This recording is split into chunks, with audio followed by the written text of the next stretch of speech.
Welcome, welcome. This is John Luca, for anyone who's joining from Facebook and they kind of just run into the flyer. I want to welcome you, personally welcome you. This is the very first Zoom meeting that we are doing, and we're bringing actually a guest so that he can help us actually, how to get started in the business. And first, before we even go there, I just want to say that I'm so grateful and thankful to God for giving me the opportunity to bring people like Zahid to make a difference in our lives and just to give us knowledge and understanding. So, this Zoom meeting, actually, me and my partner kind of messed up on the links. So we're going to try to keep it short because it actually cuts off at 40 minutes. We pay for a different one, so the links got a little messed up. So we're going to try to keep it short, and if it cuts off, then you can rejoin.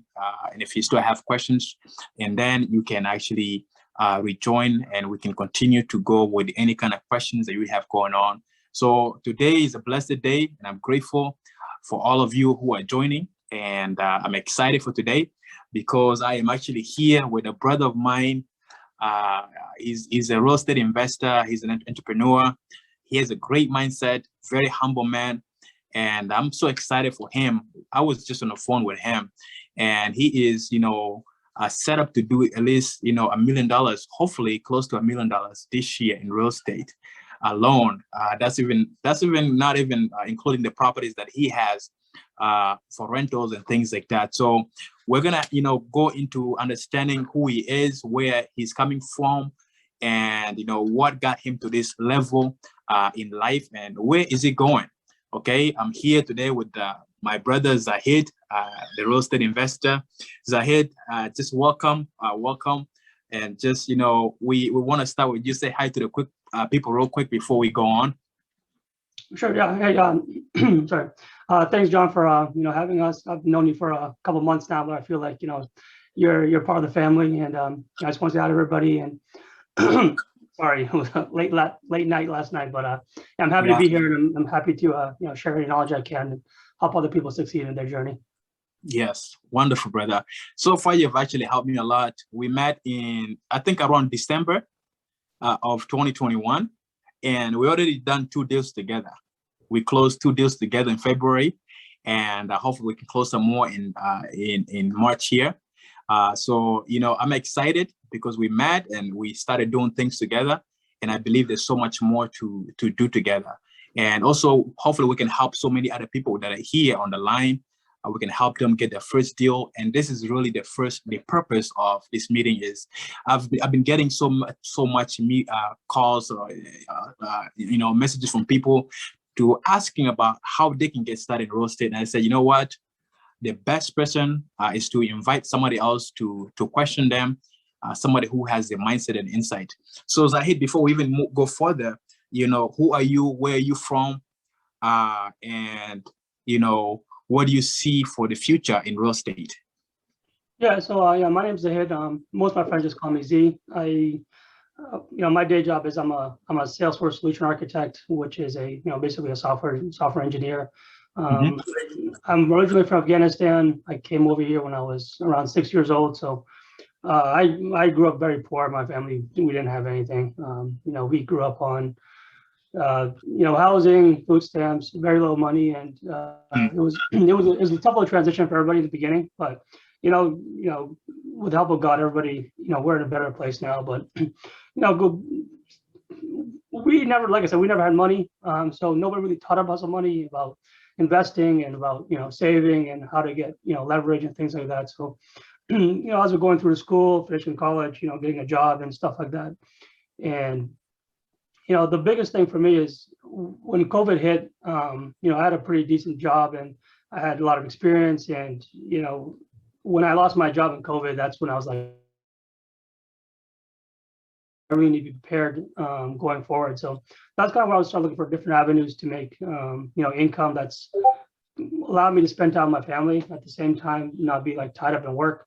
So that's kind of when I got into real estate. Some of the people, Maxwell, the Flip Man, basically anybody on YouTube that was talking about real wholesaling and real estate and the potential was there. So that's kind of where I got, analysis paralysis for a couple of years, trying to figure out what it was, how to get into it, and learn more about it. So then we just I think last year we just took a dive in, and that's kind of where we are now. And it's a completely different mindset than before. So.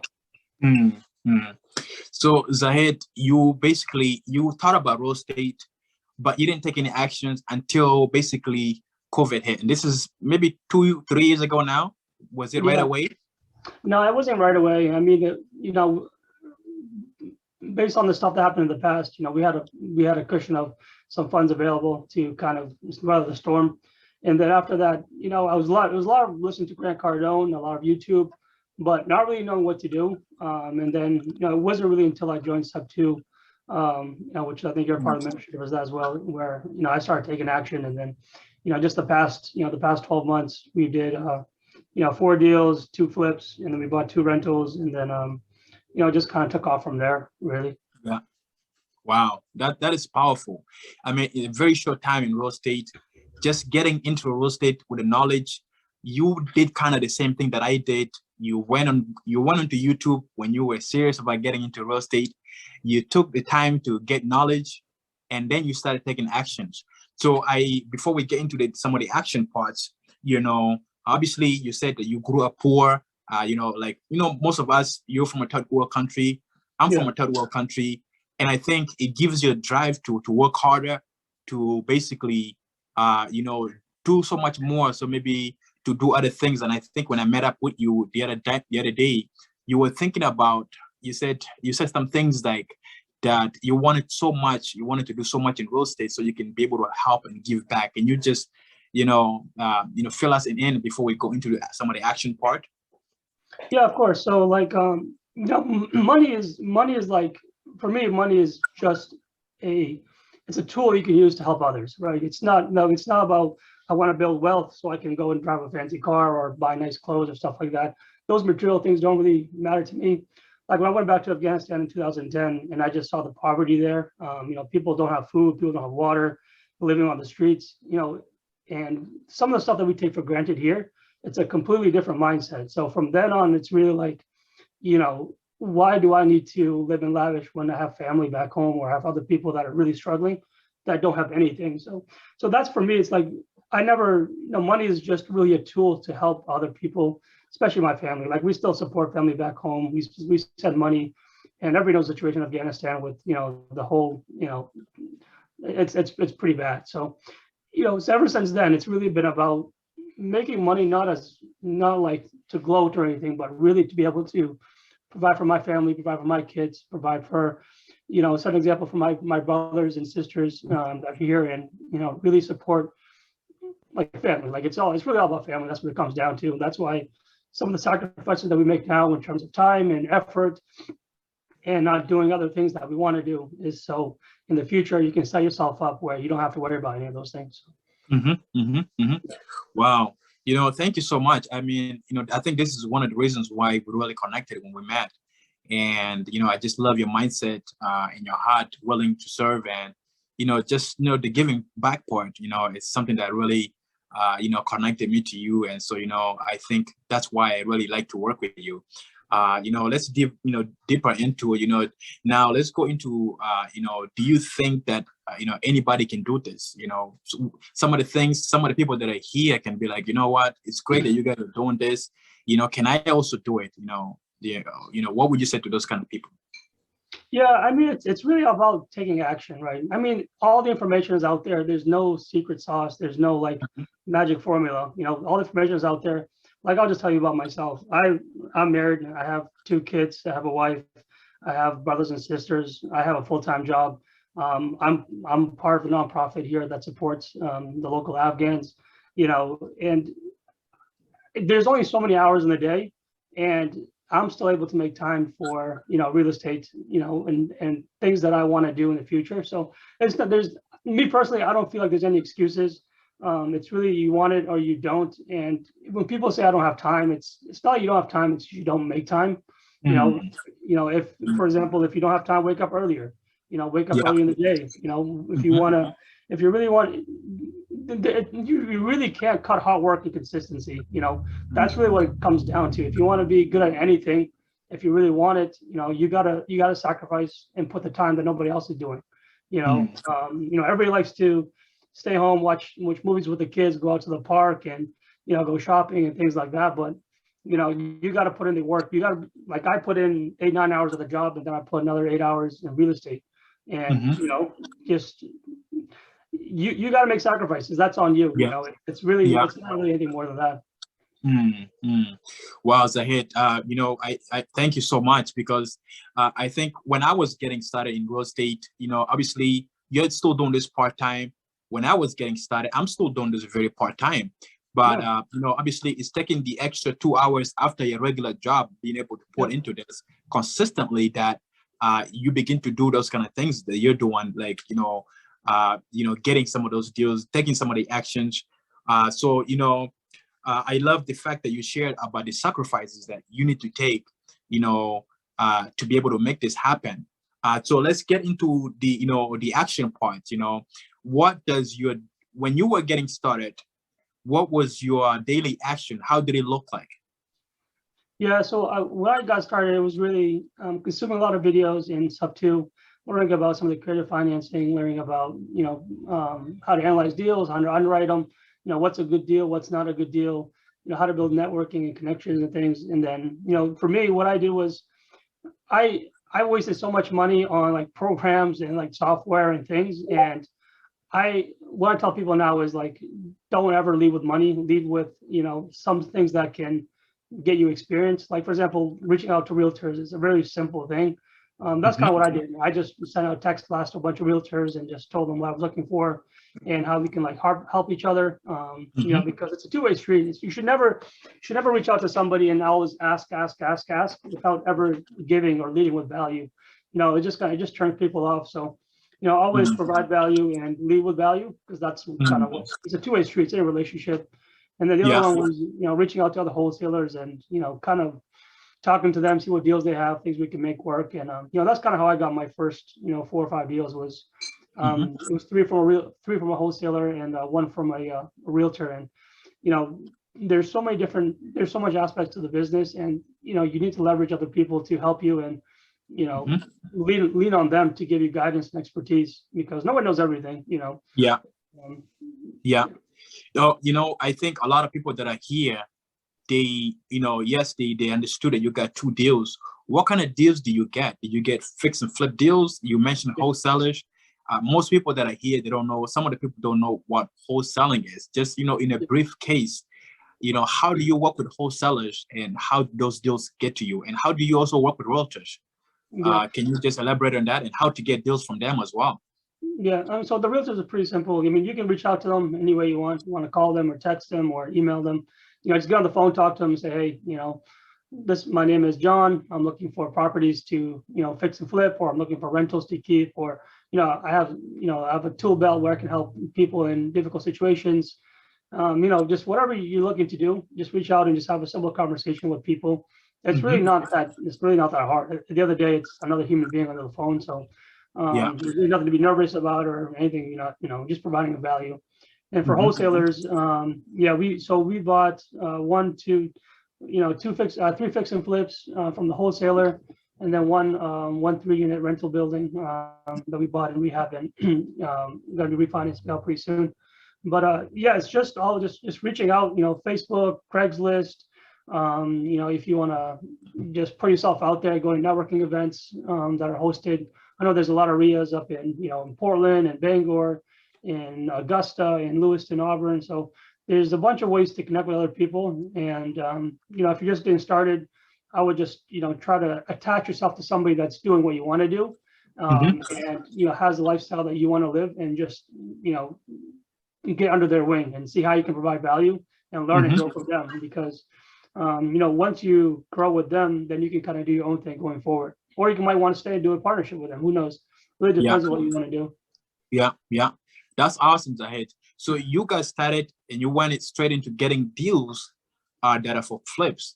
Now, when I got started, I started as a wholesaler, meaning, getting properties and putting some properties under contract, and some of the properties that I don't want to go through with the fixing and the flipping, I can go ahead and assign those contracts to you as a buyer and as a fix and flipper. So you're talking, when you say wholesalers, basically that's what it means, right? Meaning you are reaching out to people that have some properties that they don't want to go ahead and do the work themselves, and they're looking to pass on and assign that contract to people who are looking to do the fixing and the flipping, right? Yeah, exactly. So, I mean, it's just basically any business, if somebody gets something for, somebody buys a car for $1,000, and somebody else wants the car for 3,000, you say, hey, I have equitable rights in this car. I'll give it to you for 3,000. Then you just pay me my assignment fee of $2,000. A lot of people might say, well, why am I paying you $2,000? Well, or 10,000 or 20,000 or 50,000. Well, it's because I put the effort, the marketing, the time, the negotiation to find the deal for you, right? I mean, you could have found the deal yourself, but you didn't, right? Because you didn't take that time to do it. So that's why some people have a problem with wholesaling. Is like, well, why am I paying you so much money? Well, I'm not paying you money for, the property. Really, I'm paying for your time and expertise and skills to acquire the property at a price that works for everybody. At the end of the day, if everybody makes money, like I have no problem paying you $100,000 assignment fee if it makes sense for me at the deal, right? So a lot of people have an issue with that. It's really, I think it's really just a transparency thing. Some people are not transparent about it. But me, I honestly don't care. I personally don't do any wholesaling.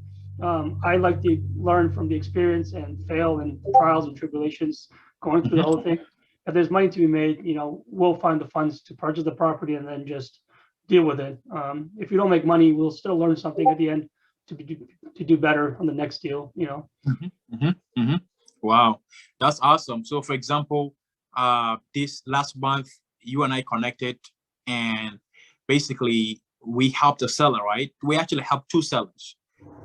Me being the wholesaler and bringing some of these deals to you because I didn't want to go on with the 3 months or whatever months that's going to take for the repairs. One seller had an issue that needed to move out of the property before the bank takes the property, right? Yeah. And I come in and I put the property under contract, and basically I benefit from that. I got a $10,000 assignment fee from the first one, and the same as the other one. But the biggest value that we did here is I gave value by helping the seller, and I connected to somebody who's looking to actually work on the property, right? And so I'm excited that the value that we bring in the marketplace, it's amazing because we're helping sellers. At the same time, we are making the environment better because the other property actually needed so much work that the seller couldn't really do anything with it. He was basically stuck. He was basically stuck with that property, and I'm glad that you and I was able to go in there and actually do something with it. And also, we get paid a lot because we also, bring so much value in the environment alone. So there's so many benefits. I mean, now the property, there's going to be a lot of things that are moving again. The property will be renovated and people will be living in there again. So all those kind of things that we're doing. So I'm excited. How many deals are you doing, in the next year? How many deals do you have under contract now? Yeah. One thing I would want to add is I think a lot of people, they hear a lot about the flash, see people with Lamborghinis, the nice cars and nice houses. And me personally, this is my opinion, me personally, I don't approach wholesaling or real estate as a means for money.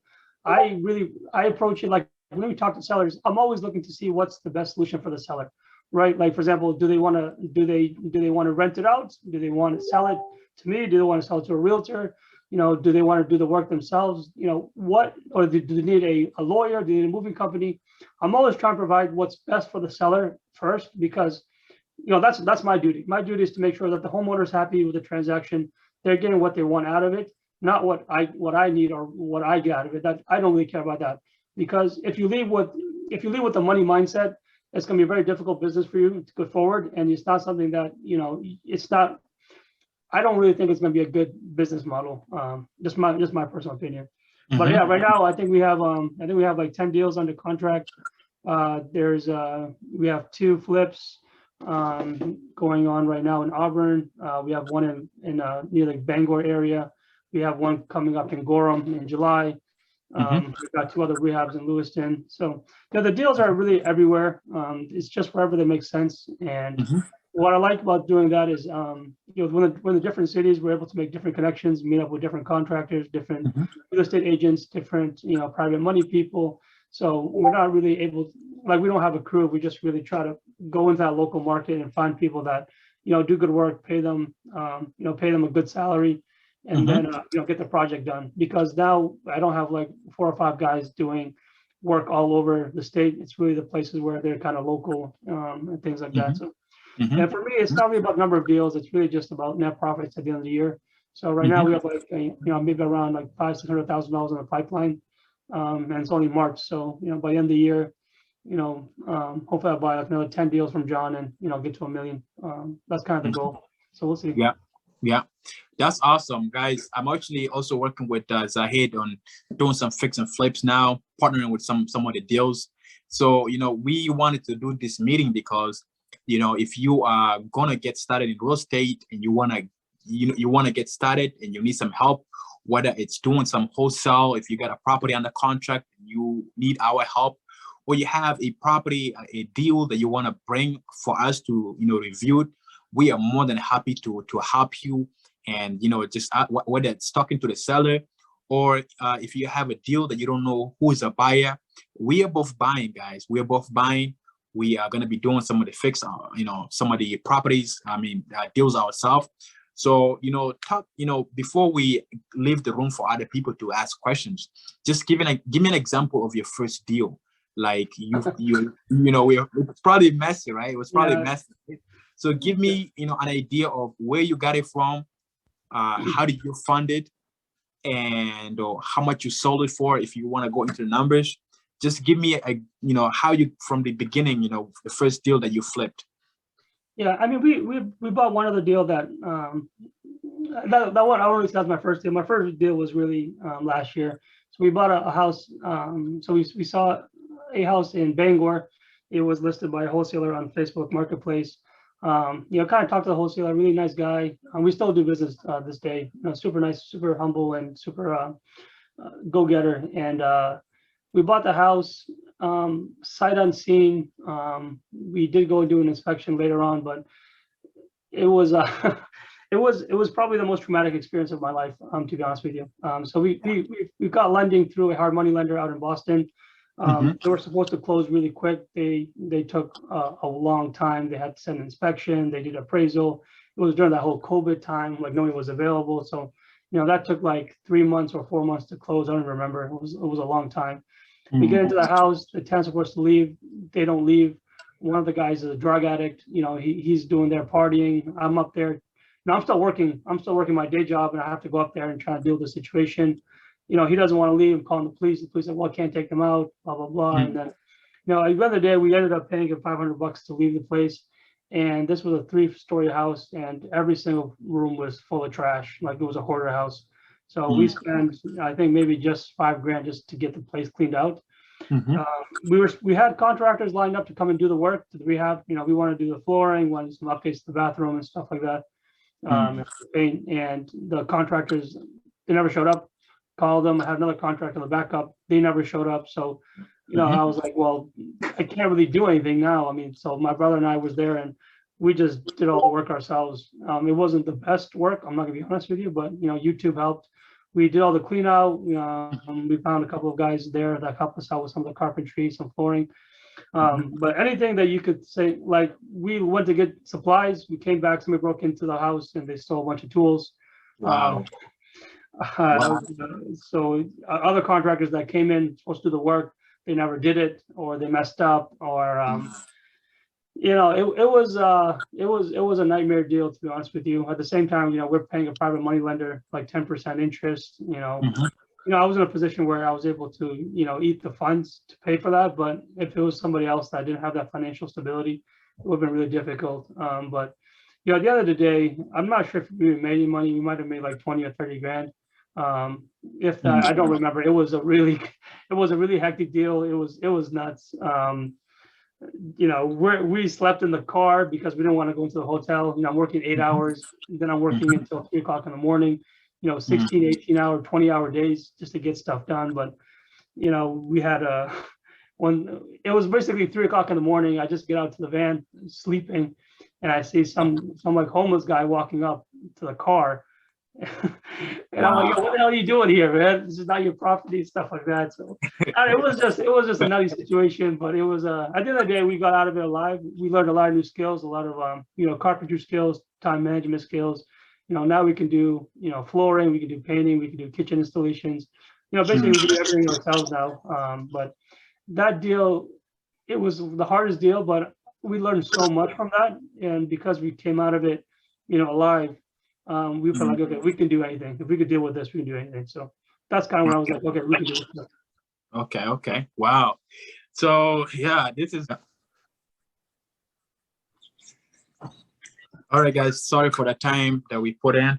So I just because we wanted to leave enough time for anybody who has some questions and just wanted to get that question answered. We don't want to cut you short. I believe we have another 20 minutes or so just to get your questions answered. So just go ahead. We were finishing up with Zahid about the first flip that he did, and he said it was a nightmare. And trust me, when you're getting started into real estate, the first deals are going to be probably crazy, but that's also why we're here. We are here to help you so that you don't go through the same process that we went through. I probably lost 2 deals before I actually got my first deal sold, because I was just listening to YouTube, and YouTube didn't give me all the information in one place. So what I was doing is doing trials and errors, meaning I was so determined to get my first deal. And yes, it takes a lot longer. Like Zahid said, you're going to go through the failures, you're going to go through the process, but the biggest thing is that once you go through that, you are going to see the result. Most of the issue that a lot of people that have reached out to me is that they quit before they actually get their first deal. They quit too early. That's the issue. And so a lot of people, they say, John, how do I get started? And I see them, they get started and they're marketing, they get the first deal on the contract, or something happens that you don't see them again, and you don't hear them. But the biggest thing that I want to tell you is, like Zahid said, his first deal, he went through, it was a mess. It was a mess, right? If I can explain to you my first deal, I went through, a lot of things. Like I said, I lost about 2 deals before I actually closed my first deal. That's because I didn't know anybody that was actively doing deals. But the great news is that we are here to help. Zahid is here to help. There's so many people that we can connect you to. So Zahid, just going back to you real quick, what can you tell the people who are getting started new? What can you tell them about the challenges they face? And also, you said that you made about, $30,000, as a profit after going through that challenge. Was it worth it? What was the feeling of doing your first deal with going through all that trial and errors? Yeah, I mean, you definitely, I've never done this kind of thing before, so it's a learning experience. So experience is really, really huge. And because of that, we're able to take what we learned from that and put it onto the next deal and the next deal. It's a constant learning process where you're refining your process, making everything streamlined and better and easier and more manageable going forward. So, even if I made no money on that deal, I would have considered it a win because, we just learned so much. But yeah, in terms of getting started, it's really about, consistency. You don't have to put in like 8, 10, 20-hour days. You can put in 2 hours a day, but put them in every day consistently, and you'll see results. Some people might be, some people might be, the first 30 days. Some people might be 6 months. You don't really know. It's really, you'll get results as you continue to stick with it going forward. And like I said, you can still do this part-time, which is kind of the beautiful thing of it. If you work overnights, you can, partner up with somebody else. You can partner up with John. You can, partner up with me. We don't have any egos or anything. We're just here to help out and help other people kind of grow their business. So there's really, like I said, there's really no excuses. If you make time, you can do it. I have another one of my friends. He works 6 days a week, 12 hours a day, and he still does real estate on the side. And so it's, the opportunities are endless out there. If you need any help, if if you reach out to either of us. But I think real estate is probably one of the best industries where you don't need a college degree, experience doing X amount of things. Anybody can get started. Anybody can do very well and succeed. So that's kind of the beauty of it. Wow. Wow. Yeah. Thank you so much. I know that you mentioned earlier the reason why we are doing this is that personally we spoke and we wanted to just give back. We wanted to give back to the community around us. Obviously, if I'm doing well and somebody next to me is struggling and they don't know how to get in and they don't know some information that I can give them, I would love to give it to them so that they can also succeed. I don't want to be the only guy who is doing well. I want to see people around me doing well. And I think that's the mindset I have, and that's the mindset that you have. And I'm glad that you have that mindset. So right now, I mean, me and my partner spoke about the same thing. We said, this year we just want to give back. For us, it's our third year in the business. I think I roughly probably got started a couple of months before Zahid did. And, this is the time for us to give back. And we have what I like about this is that we have the mindset of abundance. It's like, people that have the mindset of scarcity, meaning like, if somebody else gets started in my market, they're going to take all of it. No, there's so much plenty for all of us, and we can all win. We can all benefit from this. If you need help, we can help you close your first deal. And so I'm just going to leave this open to, if there's anything, Zahid, that you want to say for final before people that have questions to just, throw the questions out there. I'll leave you the floor real quick and then we go from there. Yeah, I mean, yeah, feel free to reach out to me anytime you have questions. I have a lot of skills and I know a lot of different strategies a lot of people might not know how to, help out the sellers and, get everybody paid at the end of the day. But yeah, I mean, like I said, I love real estate. It's really what I truly enjoy. Like John said, it's not just about, making the money. You're buying a place that's distressed, run down, you're improving it, you're helping the community, you're putting a family member in there, either as a new home or a place for them to rent, or you're putting a business in there. So at the end of the day, you're providing massive value to not only the community, but the person that's calling that place a home, or they're running their office out of there or something like that. So it has a really big, effect, not just, hey, I made 10,000. No, you helped the family. No, you helped the community. You brought the values up in, making the community a better place for everybody that's living there. So that's kind of what it's really all about. And that's kind of what, John and I really, that's the biggest aspect of doing this whole thing. Yeah. Wow. For anybody that's watching on YouTube, on Facebook, we're not on YouTube right now. We haven't got set up, but anybody that's on Facebook, I'm not seeing right now, but yes, if you're watching this, just, we don't, maybe Bill can relate your questions here so we can be able to answer you. Right now we want to leave the next 15 to 20 minutes for, anybody that has, some questions, they're looking to get started and just have questions to how and what they want. Okay, so just go ahead and ask your questions and go forward. I see my brother Samuel there. Bill, if you can just unmute him, and I believe he has some questions for you here for us. Hey brothers, first of all, I want to thank you for the moment you guys took to give wisdom to all of us. That says a lot. And so thank you so much for taking time and sharing with us the tips. So my question is, Zahid mentioned something about money lenders.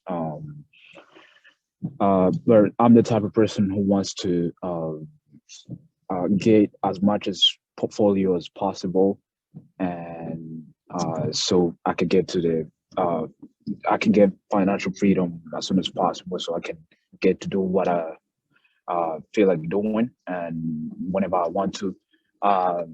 So I want to ask, does the money lenders ask to wait for 2 years as the bank ask after FHA loan like how the bank does ask you to wait for 2 years if you want to get another loan. And does the money lenders do that as well, or you can just get another loan as soon as you get the first one and keep building the portfolio? Thank you. Yeah, I mean, yeah, it depends on what the deal is, right? I mean, most of the loans that are used for fixing or flipping, they're called non-recourse loans. So basically, it depends on the deal. Like they look at the property, they look at the numbers, look at the construction, they look at the rehab, and then they assess the risk on that property. And then they may or they may not look at yourself, you know, and they might look at your experience or they might look at your history. But at the end of the day, they really care about the deal. Will the deal make sense? Does the numbers work? And is there spread at the end where there's a cushion if something goes wrong that both parties are protected? So, you know, that's what kind of the money lenders are. Depending on how much is the purchase price, you know, you can reach out to friends, family, business owners, and see if they want to be a partner on you in the deal, right? I mean, right now, if people have money in the bank, they're losing money because of inflation. You're able to go to somebody else and say, hey, I would like you to partner up with me in the deal. I'll give you, you know, I'll give you a certain percent. I'll give you like 8% on your money, or I'll give you 10% or 6%, or I'll give you some of the proceeds on the back end of the deal. It really depends on how you want to structure the deal. But I'll be honest with you, money is like the easiest thing in this business. There's so much money out there. So many people have money. There's so much easy ways to find money that if you have a good deal, the money is already there. Like that's like the least hardest part of the business. It's really about finding a good deal that makes sense. The money is, if you have the money, I'll find the money for you. It's really not that difficult. I know people say that, but money is honestly is the easiest thing to find.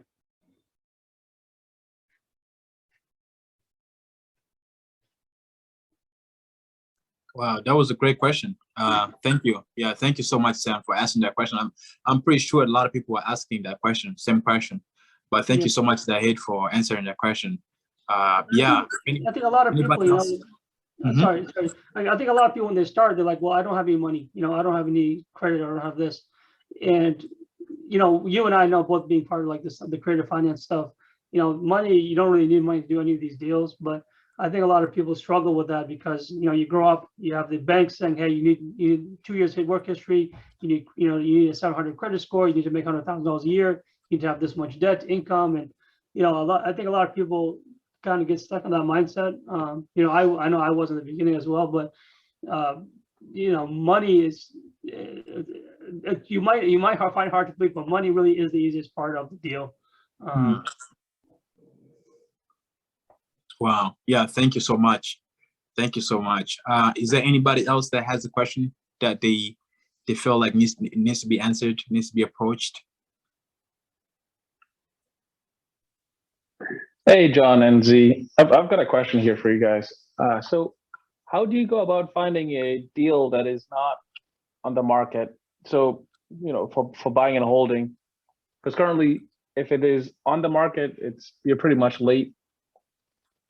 How do you sort of approach finding a deal that's not on the market yet? Yeah, I mean, I think one of my friends posted like 64 different ways to find off-market deals, but some of the most, you know, some of the easier ones are, you know, you can go out and make connections with real estate investors. If they have deals, like for example, John or, you know, someone else that want to assign it to you, that could be one option. You can reach out to realtors and say, hey, if you have anything that's off market that, you know, that I'd be interested in purchasing, you know, I'm already pre-approved, or I have cash, or I'm going hard money, or whatever it is, or I'm going creative financing. That's another way. The easiest way, to be honest with you, is just going direct to sellers. Like for example, I know John does like the whole New England, but I'm only in certain parts of Maine, and you can pull the data, you can purchase the data, you can get it from PropStream or Batch or other services that have the data. You can take that list, you can skip trace it, which basically means you're gonna go give the list to a third party. They're gonna go and find you phone numbers, or you can use free websites as well. And then you just call those people up. You know, it's just a conversation. Hey, Mr. Seller, how are you doing today? I'm just calling about your property here on Main Street. You know, are you interested in selling? You know, if you are, I'd be potentially interested in buying. You know, it's really just get started with a conversation. Or you can send people text messages, you know, it just, for me, the way I do it is I identify certain places that I want to be for buy and holds or fix and flips, whether that's in Bangor, whether that's in like Lewis Auburn or Augusta or Biddeford or Saco. I identify those areas I want to be in, get some data from property owners, and then just call them and just have conversation with them.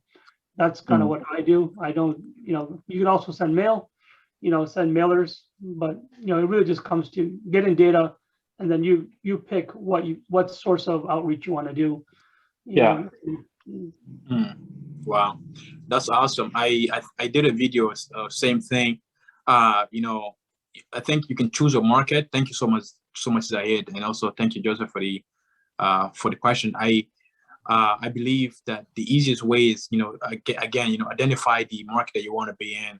If you are in, like, for example, I think, Joseph, you are in, Auburn and Lewiston area. I would, take some time to drive around in that area, drive for $1, target the property that you're looking at. If you're looking at multi-units, go and look for the multi-units that are probably at the worst stage, the ones that you look at and the ones that you think that needs a lot of work. And go after them, write their addresses down and contact the owners, see if they might be open to selling their property, because if the condition is bad, most likely there's something that's going on with them. And your goal is not there to be like, okay, I'm here to buy your property and be hard-headed, but your goal is to go there as a helper, as a consultant, somebody who's looking to help them and get them to a better place. And I would say if you're looking for single units, do the same. Go out there and look for as many single units as possible. The deal that I just closed with Zahid in Auburn, I actually went out driving for $1 in Auburn. And this was about, I think last year around September. I went out there and I put the property on Deal Machine. I mean, Deal Machine is something totally, it's a service that you can actually put properties in. PropStream does that too. Those are paid services. But when I got started, I literally wrote them down on paper and went and skip traced those deals, those leads. And I skip traced the owners and found out who they are. And then from there, I contacted them. And so you can do the same, or you can send it my way. I can skip trace it and find out who owns it and send it to you, or I can, have you there when I call them. It's totally up to you. But I would say go out there, drive for $1. The guy actually didn't even call us back until the property, like really, until winter really like hit big time. All of his pipes had frozen, and that's when he decided to call and say, you know what, I'm ready to sell now. So sometimes just call them, let them know that you're there. I would say if you have the option to send a postcard, if we didn't have a postcard sent out to him, he would have been looking for somebody else. But we sent him a postcard anyways. He said he wasn't interested. He said, don't call me. I'm not interested. He's a doctor. He owned a practice there. So I sent him a postcard anyways. But because I sent that postcard, our company made $10,000 because we took that action. We helped him and he paid us for that. And basically, it's because we took the action to go out there just one day and drive for $1. That's just, we found that property. It looked like it was abandoned. And that was, that's how we got that deal. And that goes with so many different properties that we had on the contract there in Auburn, so many driving for $1 opportunities that we actually got from there. So I would say number one source, it's free. Go for driving for $1 in your area. There's so many deals, people that are waiting for that in your area. Thank you for that. The other thing is foreclosure houses. I know, like, I was watching this YouTube video of, ways to find foreclosed homes and whatnot. Is that something you've looked into in the past? Me personally, I don't deal with foreclosures because it takes too long. And if it's already foreclosed, like for example, if it's already foreclosed and the bank just moved into the process where the bank has ownership, you can't really do anything about that, unfortunately. Same thing with bankruptcy. Once the bank has a hold of it, it's unfortunately you just can't do anything. I know there was another place that we saw in Lewiston. Lady, she went through bankruptcy. She had a property. She's like, you know what? I'll do anything to make this property to, be a better home for somebody else. We went to look, pull the information, and the bank already took hold of it. So once they do that, there's nobody that you can reach out to the bank and say, hey, this property is, basically dying here, about to fall apart. We would like to take over, restore it, and put a family in here. They don't care. They just have a balance sheet that they need to maintain. So I know a lot of people have great success with foreclosure. I just personally don't do it just because it takes too much time, and dealing with the banks is, unless you have somebody that does that and has experience with it, it's very hard to, I think, move forward. Okay. Yeah. Also, Makes like sense. for properties that are already foreclosed, they would have to go through auctions, meaning you don't know when it's gonna go through auctions. Yeah. And so, the only way to catch those deals, it's pre-foreclosure before they actually put. Somebody's in a pre-foreclosure journey. They're getting ready to be pre-foreclosed. If you have it under contract and the bank can see that you're getting ready to buy it, you have a buyer who will buy it off. The bank will actually extend a little bit of time for you to be able to, buy that property. But once it crosses that line to foreclose, then, you, like Zahid said, really, you're just fighting, you're beating something that's dead already.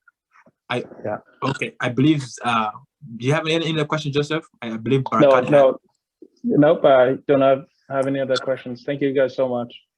Yeah, thank you for asking. Barakat, I see your hand is raised. Barakat, I've known him for so long as well. He's a teacher. I've actually was doing some business with him as well. Barakat, just go ahead and ask your question. If we can answer you, that would be great. Thank you very much. I really appreciate that, Zahid and John. Thank you for organizing this program. I am curious to know what are the main requirements to become a real estate investor? What are the main requirements in terms of knowledge, in terms of capital, or documentation, or any kind of process? Yeah, I think I understand the question. The main thing. He's breaking up. I don't know if you have the same issue. Okay. I think I heard a little bit of breakout, but I think I got a little bit of his question. I got some of his questions there. I think what he's saying is what is it required? Did you hear me? We didn't hear the last ones. What are the requirements to become a real estate investor? Like maybe in terms of knowledge, or in terms of capital, in terms of documentation, or in terms of process, or offices, online, website, or anything that you think. What are the main requirements? Yeah. So thank you. Yeah, I think Barakat in my language actually means like good fortune. So it's a very good name. But yeah, all you really needed, to be honest with you, is just consistency. You don't need LLC. If you're starting off, you don't need an LLC. I don't have an office. I sleep right here. My desk is right here. You don't need you don't need a website. You don't need anything really. Just to start off, if you want to get started, all you really need is lead generation, right? You just need to go and find motivated sellers. Whether that's calling them, whether that's driving for dollars, whether that's sending out postcards, or whether that's partnering with John or partnering with somebody else and just helping them close their deal. There's so many different avenues you can take. It really depends on what your budget is, what your experience is, and what you want to do. Some people, they really enjoy calling sellers, talking to them, negotiating, and locking up the contract. Some people hate that. Some people want to be in the background. They want to set up systems. They want to set up processes. They want to build connections with other real estate investors. They want to network. And other people, they just want to disposition the deal, which basically means, John's got a deal under contract, and then Billy, his partner, he's going to go and find the end buyer. He's going to go find the person that's going to buy the deal from them, or maybe he's going to sell it to a business, or maybe they're going to take it down themselves. So there's so many different avenues. It really depends on what you want to do. But in terms of getting started, you can get started for drawing for dollars like right after this call, and you can go and find the properties that are distressed, and then just take action. Just call them, knock. I love knocking on the doors because it's very direct. You get the answer right there. So like I said, I think a lot of people overthink it. They think it needs a lot of money. You need to have a fancy website, or you need to have loads of experience. You need to wear a suit and tie. No, it's really just go out there, reach out to people, talk to them, and see how you can help provide value. Thank you so much. Yeah, I'll just give you a quick example. John, in the specific mentorship, there's people that are making hundreds of $1,000s a month, and all they're doing is helping other people close their deals, or all they're doing is helping other people structure their deals, or all they're doing is helping people sell their deals. That's all they're doing. They're not doing anything else, and they're making hundreds of $1,000s a month. I'm just doing that service, So.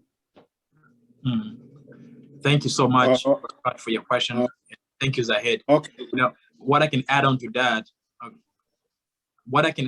is you need, if you don't need anything like websites to begin with. Now, our company now has those things in place. We have fancy marketing, cold callers, and all of those things.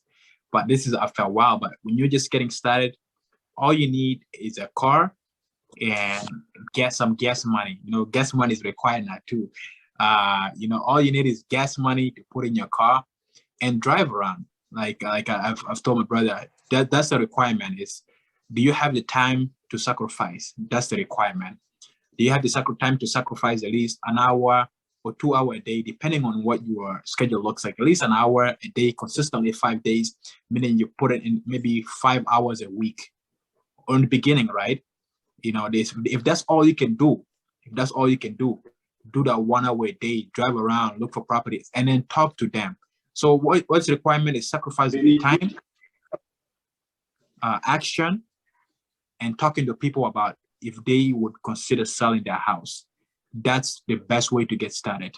And then the other things will flow in, like the fix and flips, the other requirements will flow in. That's what I'm talking to you is, that's if you have no money to get started with it. So money is not a requirement in this business. In fact, when I got started, I was driving with my young brother's car. I didn't have a car of my own, actually. And so you don't need money to get started. When I got my first deal, then now I can start, investing that money into other things that can make a business or open a website or get an LLC. All of those things can come after. Okay, thank you. I really appreciate Zahid. You have a very great experience, and thank you for John for explaining. Zahid,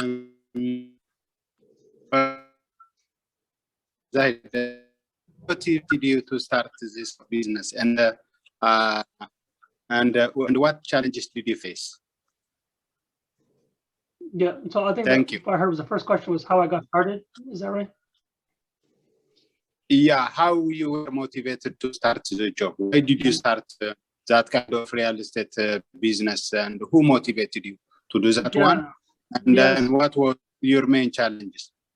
Yeah, I think for me, when I lost my job, like as a software developer, like I said, it was really eye-opening for me because I was having a hard time finding another job, to be honest with you, that was paying the same thing that I was looking for. And COVID obviously changed a lot of people's lives and make it difficult for everybody. But when I lost my job, it's like I don't want to be in a position where someone can just say I'm fired and now have no income to support my family and my kids in my future. So that's kind of when I really started looking into other avenues, and then that's how I got into real estate. And that's how I started. That was my motivation. My motivation is always my family and my time. I work a lot of hours now, and the next 3 to 5 years, I want to be retired. I don't want to be working anymore. I want to be able to have, a comfortable life, support my family and my kids and their kids, and make sure that money's not even an issue. It's not even a question. If they want something, they can go and do it. If they want to start their own business, if they want to do some philanthropy, start a nonprofit, they can do it. The biggest challenges, I think, is, for people that don't have the time or they don't have the mindset, you really need to, you really need to make small goals, what you want to achieve, write them down, look at them every day, and try to work closer to it. A lot of people have big goals that they want to set up, like, hey, I want to make $1 million in real estate. Well, that's great. Everybody wants to do that, but how are you going to get to that? What are the small steps, the small wins you're going to do? What does that look like? That's, $100,000 a month. That in January, February, March, how am I supposed to make 300,000? You have to break down the goals, make into small bite pieces so you can achieve it. Because if you set big goals and you don't get it, people get, they get, kind of depressed. I'm not reaching my goals. I'm not getting any traction. My business is not taking off. I'm spending a lot of money. and that's when people give up. That's why, so many people start, but nobody sticks with it, which is why a lot of people fail. Same with any business, really. Wow. Thank you so much for answering that. That's really great. I think Barakat just left, probably something with network. But yeah, for anybody, thank you so much, Zahid. We are finishing up here because of time. We just went just past an hour, and just the time that we wanted. I can tell you why I got started to finish up his question, and then we can close from here. I really got started in business, in real estate, because I really, love the idea of having freedom. I've always wanted to be free. I've always, saw myself as self-employed. I saw myself as a business owner. I've always saw myself somebody who has a vision. Also, I'm in a ministry. I've always, wanted to do the things that I really wanted to do. I didn't want to spend 40 hours a week or even 60 hours a week doing the things that I don't want to do. And I think, so I was looking for a vehicle that will help me, direct me, and take me there. And, I've joined I've done so many businesses from network marketing. I sold the lotion portions. I sold the knives that cut through, the steels. I've been in so many different businesses. But I've always known in my mind that I was an entrepreneur, somebody who was, running businesses. And I've always wanted something a vehicle that, that will make a way for me. And I think real estate was the vehicle that I needed. And I'm doing it so that I can support my marriage ministry. I'm doing it so that I can actually, start my nonprofit organization.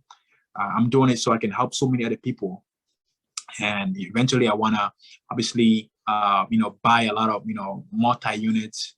I want to own a lot of properties, just to support me and my family. Like Zahid said, support me and my family, relatives, and be able to give back to my country and my relatives back home. So, this is why I'm doing it. And I'm glad to be in the journey.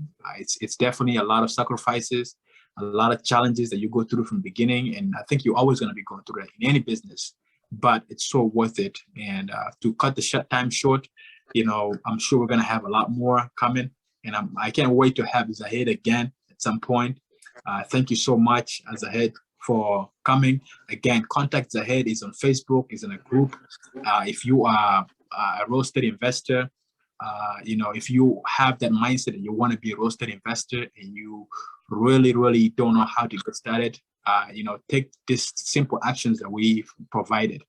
And also, if you're not on the Facebook group, you're watching this video, go ahead, DM us, join the free Facebook coaching group where Zahid is in it. There's so many other investors that are going to be joining in so that you can get your questions answered. This video will also be on YouTube. Guys, if you haven't also subscribed to my YouTube channel, just go ahead and subscribe to the YouTube channel, because I'm going to be bringing great people like Zahid and other people that are doing great in business to help you, get your mindset right, to help you get your questions answered, to help you, cut this time short from struggling by yourself to, helping, having people that will help you so that you don't go through the failures that other people have already done. That's the secret to success.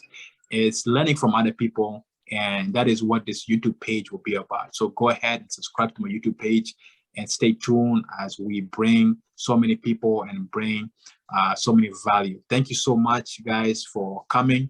Thank you, Zahid. Thank you, anybody who's watching, who's going to be watching.